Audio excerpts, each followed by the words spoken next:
Sussex ate the LEEK as Buckingham Palace announces that the King award George $5 million at Christmas, while they are uninvited. King Charles's royal family Christmas plans have been officially confirmed by Buckingham Palace, as the King and his wife, Camilla, Queen Consort, will spend the festivities at Sandringham, marking a return to traditional royal family Christmas on the Norfolk estate. Meghan Markle and Prince Harry will not be spending Christmas with the royal family. According to reports last month,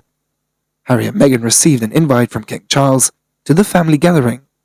but new reports claimed that they haven't invited as a relation continued to sour. Harry and Meghan aren't coming, which I think will be a huge relief for the rest of the family, as the family will want to make it a very positive day for the Queen's death, and I think the Sussex's presence would most certainly dampen that. Buckingham Palace also confirmed that the King has this year decided to travel to Sandringham House, where Queen Elizabeth II had hosted her family over the festive period throughout the decades. As it follows a 2-year break when, due to COVID pandemic, the late Queen had spent Christmas at Windsor Castle 2 years in a row, as the first with the Duke of Edinburgh, separated from her wider family in lockdown. Royal Christmases usually feature a morning trip to attend the St. Mary Magdalene Church on Christmas Day service, as the greeting of well-wishers and a family lunch with turkey and all the trimmings, as the Prince and Princess of Wales and their children Prince George, Princess Charlotte and Prince Louis are often among the gathered guests.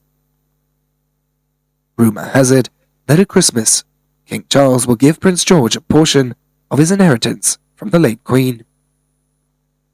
King Charles III receives a sizable inheritance after the death of Queen Elizabeth II,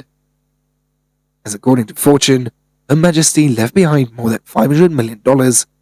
approximately £400 million, in personal assets after 70 years as a monarch, as the monarchy as an institution is in possession of the royal riches